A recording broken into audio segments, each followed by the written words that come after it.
नमस्कार दोस्तों, स्वागत है आपका हिमाचल जुर्म फाइल्स में, जहां हम सिर्फ अपराध नहीं उनके पीछे छिपी कहानियां, पीड़ा सबूत और इंसाफ की जद्दोजहद भी जगजाहिर करते हैं। आज आपके सामने है हरियाणा के रोहतक में हुए उस केस की दुखद लेकिन सबकसी भरी दास्तान, जिसमें एक मासूम पति मगन सुहाग ने पत्नी के गुनाह, प्रेमी के लालच और इंसाफ की तड़प के पीछे खुदकुशी कर ली। लेकिन उसकी मौत उसकी चुप्पी नहीं, बल्कि सवालों का तूफान था। ये कहानी शुरू होती है 2019 में। मगन गांव डोग रोहतक का सीधा सादा लड़का, माता पिता का इकलौता बेटा, किसान, जिम्मेदार, भविष्य के सपनों से भरा हुआ। 2019 में की थी शादी दिव्या से, एक सुंदर और तेज तर्रार लड़की जिसके चेहरे पर मासूमियत थी, लेकिन सीने में शायद दर्द और राज छिपे थे। शुरुआत में सब कुछ ठीक था, लेकिन 1.5 साल बाद परिवार और गांव में बातें फैलने लगीं। दिव्या की पिछली शादी का बेटा है जो मगन से छिपाया गया। मगन को यह सच्चाई चुभी, पर दिल की मोहब्बत ने उसे चुप रहने पर मजबूर किया। तलाक के बिना शादी गैरकानूनी थी, मगर उसने एक भी शिकायत दर्ज नहीं कराई, शायद घर को टूटने से बचाने के लिए। कहावत है, जहर चाहे जितना भी छुपाओ, किसी न किसी रोज बाहर आ ही जाता है। मगन ने महसूस किया कि दिव्या का व्यवहार बदल रहा था। वह अक्सर लंबी लंबी कॉल्स करती, हरदम फोन को छुपा कर रखती, कभी काम के बहाने तो कभी नाराजगी के। परिवार का अपनापन जाने क्यों झूठा लगने लगा। आखिरकार एक दिन उत्सुकता ने जीत हासिल की। मगन ने दिव्या का फोन चेक किया और उसके होश उड़ गए। व्हाट्सएप पर, फेसबुक, इंस्टाग्राम पर महाराष्ट्र पुलिस के एक कांस्टेबल दीपक सिंह के साथ घंटों की चैटिंग, वीडियो कॉल, इंटीमेट बातचीत एग्जिस्ट करती थी। यहीं से शुरू हुई पति पत्नी के रिश्ते में साजिशों की कहानी। दिव्या अब तस्वीर बदल चुकी थी। वह छिप छिप कर कॉल करती, यात्रा करने लगी और घर की जिम्मेदारी से कतराने लगी। धीरे धीरे बात घर की बहसों से ऊपर पैसे मांगने तक पहुंच गई। मगन ने अपने वीडियो बयान में कहा, दिव्या कहती थी, अपने पिता की हत्या करके पैतृक जमीन बेच दे, क्योंकि मुझे और दीपक को प्रमोशन के लिए पैसे चाहिए। मगन के पास खेती की थोड़ी सी आमदनी थी।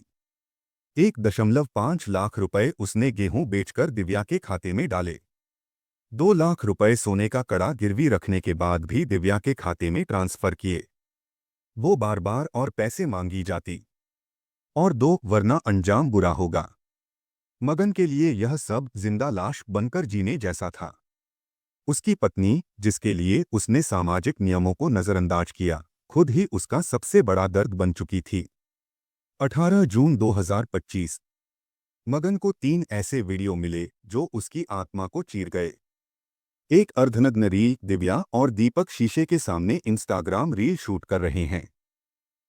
दिव्या भीतर तक बेबाक थी, दीपक की बाहों में लिपटी हुई। 2 डांस वीडियो, होटल के कमरे में दिव्या ने अश्लील डांस किया। कैमरा दीपक ने पकड़ा था और वीडियो सीधे मगन के मोबाइल तक पहुंचा। 3 क्लिप्स, दीपक दिव्या के साथ असहज हरकतें करता है, दोनों अर्धनग्न, बेधड़क। कहते हैं, कुछ तस्वीरें और वीडियो जिंदगी भर का दर्द दे जाती हैं। मगन यहीं हार गया। इंसान के लिए अपमान, विश्वासघात और लोभ के जहर का सामना करना आसान नहीं हुआ। मगन ने 3 वीडियो देखने के बाद खुद को खत्म कर लिया। मगन ने मरने से पहले एक वीडियो बनाया था, जिसमें उसने साफ साफ कहा, मेरी पत्नी दिव्या के महाराष्ट्र पुलिस के कांस्टेबल दीपक के साथ प्रेम संबंध थे। दोनों ने मिलकर मुझ पर आर्थिक और मानसिक दबाव डाला, पैतृक जमीन बेचने को कहा, मेरे पिता की हत्या तक के लिए उकसाया। मैंने गेहूं बेचकर 1.5 लाख और कड़ा गिरवी रखकर 2 लाख रुपए दिए, फिर भी चैन नहीं मिला। आज ये 3 वीडियो और मानसिक तनाव मुझसे बर्दाश्त नहीं हुआ। मैं अपनी मर्जी से आत्महत्या कर रहा हूं। मेरा बेटा हमेशा मेरे माता पिता के पास रहना चाहिए। मगन की दर्द की इस कहानी ने पूरे इलाके में सन्नाटा फैला दिया। जैसे ही मामला रोहतक पुलिस के पास पहुंचा, एएसआई संजय यादव के नेतृत्व में टीम गठित की गई। दिव्या केस के बाद तुरंत फरार हो गई थी। फोन बंद, लोकेशन गायब, पुलिस के लिए खोज चुनौती बन गया। जांच में पता चला कि दिव्या गोवा में छिपी है। पुलिस ने गोवा के कालाबाजार इलाके का पिनपॉइंट किया। सबूत जुटाने के लिए महाराष्ट्र पुलिस से संपर्क किया गया। निजी वाहन से दिव्या को चौंकाने के लिए गोवा पुलिस के साथ रातों रात ऑपरेशन किया गया। दिव्या को गोवा से हिरासत में लेकर ट्रेन के तहत रोहतक लाया गया। कोर्ट रिमांड के लिए कड़ी सुरक्षा में पेश किया गया। अब शुरुआत होती है असली तफ्तीश की। वीडियो क्लिप्स, अश्लील रील, दिव्या दीपक चैट, कई बैंक ट्रांजैक्शन, लगभग 7 लाख रुपए के लेन देन, 1.5 लाख ऑनलाइन, 2 लाख नकद, सोना गिरवी रखकर, बाकी सबूत सभी पुलिस के हाथ। कॉल डिटेल्स से साफ था कि दोनों का संपर्क दिन रात था। Phone tracking, mobile forensic, bank record, सब कुछ पुलिस साक्ष्य सूची में दर्ज हुआ। पूछताछ में दीपक ने एक और रंग बदला। दिव्या बार गर्ल है। मैं उसे पैसे देकर होटल बुलाता था, कोई व्यक्तिगत संबंध नहीं। क्या सचमुच यह सिर्फ ग्राहक और वर्कर का रिश्ता था, या यह कहानी सिर्फ पुलिस जांच से निकलने के लिए गढ़ी गई थी? दिव्या और दीपक दोनों ने अग्रिम जमानत के लिए कोर्ट का दरवाजा खटखटाया।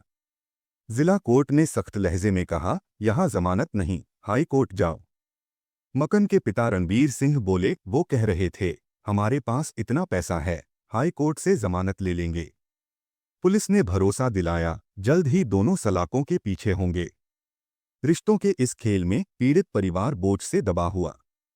मगन की मौत ने सबके जीवन में शून्यता भर दी। माता पिता अपने पोते की कस्टडी के लिए कोर्ट की शरण में। हर तरफ एक ही सवाल, क्या दिव्या और दीपक को सजा मिलेगी? क्या रिश्तों का सौदा यूं खुलेआम बिकेगा? क्या सिस्टम दोषियों तक पहुंच पाएगा? जांच अधिकारी बोले, 4 सितंबर को हाई कोर्ट में जवाब दाखिल होगा। सबूत इतने पुख्ता हैं कि वहां भी जमानत मिलना मुश्किल। दोनों आरोपी पुलिस कस्टडी में, लगातार पूछताछ और डिजिटल फॉरेंसिक टेस्ट जारी। मगन का वीडियो वायरल हुआ, सोशल मीडिया पर इंसाफ की मांग, समर्थन और आलोचना की बाढ़ आई। पत्रकारों, रिपोर्टर्स ने हर एंगल से घटना को सामने लाया। बयानों का विश्लेषण, वकीलों की टिप्पणियां, महिला अधिकार बनाम पुरुष अधिकार की बहस। कानून के पन्ने पलटे गए। आत्महत्या के लिए उकसाने, धोखाधड़ी, मानसिक उत्पीड़न, अश्लीलता, संपत्ति विवाद। केस वन लाइनर नहीं, ईश्वर और इंसाफ के बीच जद्दोजहद है। क्या सच में दिव्या सिर्फ मजबूरी में थी, या कोई बड़ा षड्यंत्र रच रही थी? क्या दीपक वाकई निर्दोष है, या अपने पुलिसिया रसूख के दम पर निकल भागना चाहता है? क्या अदालत के सामने सारी सच्चाई आ पाएगी? हिमाचल जुर्म फाइल्स में आपने सुनी जलती चिंगारियों की वो दास्तान, जिसमें मोहब्बत, लालच, साजिश, बेवफाई और इंसाफ सबकी तकरार थी। यह कहानी सिर्फ मगन की नहीं, उन सभी की है जो रिश्तों के नाम पर मजबूरी, दर्द और धोखा झेलते हैं। इंसाफ के इस सफर में आने वाले हर एक अपडेट के लिए जुड़े रहें हमारी टीम के साथ। अगर कहानी ने सोचने पर मजबूर किया हो तो लाइक करें, चैनल को सब्सक्राइब करें और अपनी राय कमेंट में जरूर दें। अगली बार फिर हाजिर होंगे किसी नई जुर्म फाइल के साथ।